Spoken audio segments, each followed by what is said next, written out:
Welcome to the GameX review of Lifeless, an early access first and third person zombie survival shooter game. The aim of the game is to survive, gather weapons and resources, and fight other players for control of the map. Now, having a quick look at the options menu, oh wait, there's no options menu here. Strike one against this game. The lack of customization from the main menu is a big negative. This is early access, so I get that this isn't top priority, but I seriously hope that it's high up on the list of features to implement. Once we get into the game and get a proper look at the options menu, we see that it also leaves a lot to be desired.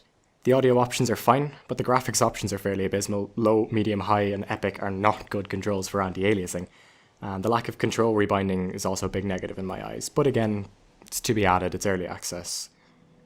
Now getting into the game, the graphics are next up. So this is Unreal Engine 4. While the graphics aren't spectacular, they're fairly solid.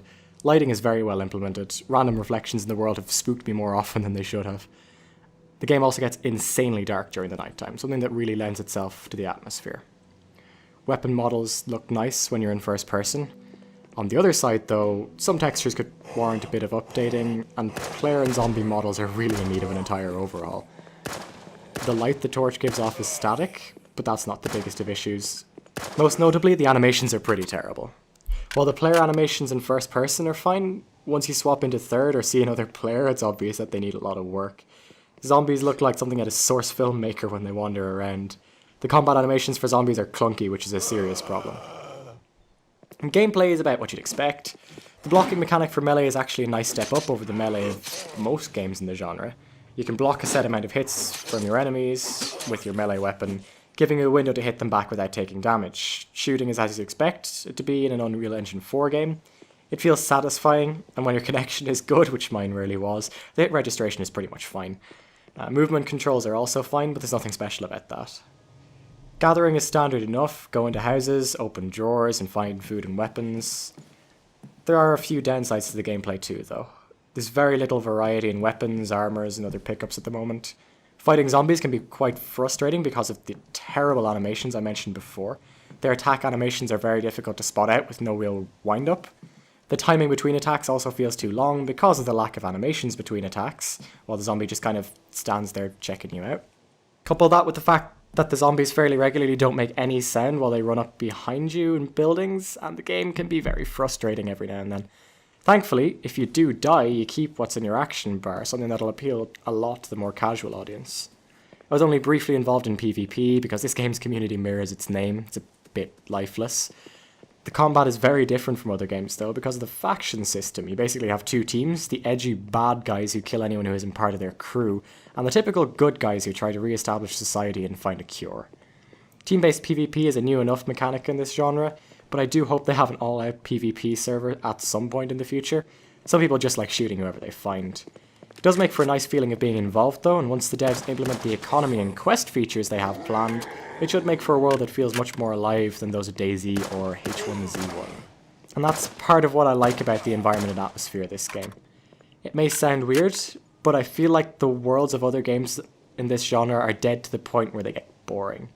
Having some form of actual society, even if it's just your generic faction war, should make for a more interesting world with a lot more lore and story behind it. If that's what the devs are trying to do, they're on their way. The map is small, but the amount of detail in it is much higher than I'm used to seeing in games of this type.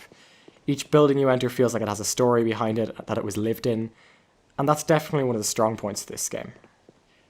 Although you may find two near identical villages, it still feels satisfying exploring this world, even if it is less than half complete.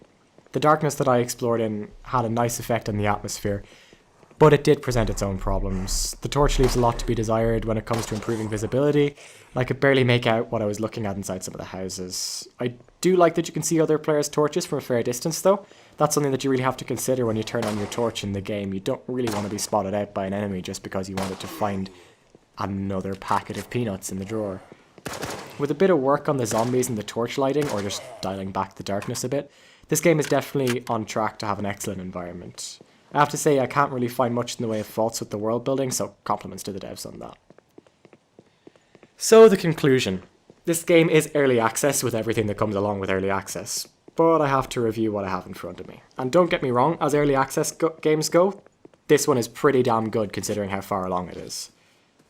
It's only been out about 2 weeks as of this recording, and the amount of updates that it's seen is very impressive already.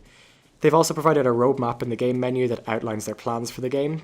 Its planned skill tree and progression system will lend themselves nicely to organised clan-based gameplay, and the quests they talk about will hopefully make the world feel much more lived in and vibrant than most others in the genre. At the moment though, it's characterised more by its terrible animations and lack of any real player base than any of these things. So I think Lifeless shows a lot of promise, but in its current state, it just can't stand up to the two Goliaths of the genre in H1Z1 and DayZ. However, if the devs keep focusing on the environment and keep making progress at their current pace, I can see this game being a real contender. So to make a long story short, Lifeless is a solid game for early access, but it's nothing spectacular at the moment. It's got some glaring issues, as any game in this stage of development will. It's lacking in content and the animations need some serious work. Is it worth the price tag? At €20, I can't really say it is at the moment. H1Z1 is the same price, and DayZ standalone is only €8 more when it's not on sale. And while I would play Lifeless over either of those games, once all three are finished, I think, the other two are so much further along in their development process and have communities so much bigger that I just can't recommend Lifeless as it is now. Thanks for checking out the GameX review of Lifeless. Make sure to subscribe to our channel if you want to see any more reviews from any of our reviewers. Like the video if you liked it, dislike the video if you disliked it. If you want to say something a bit more complicated than a thumb, feel free to leave me a comment. And of course, check out our website, GameX.io, which will analyse your past gaming history and pick out the next game for you. Thanks for watching, and I'll see you guys next time.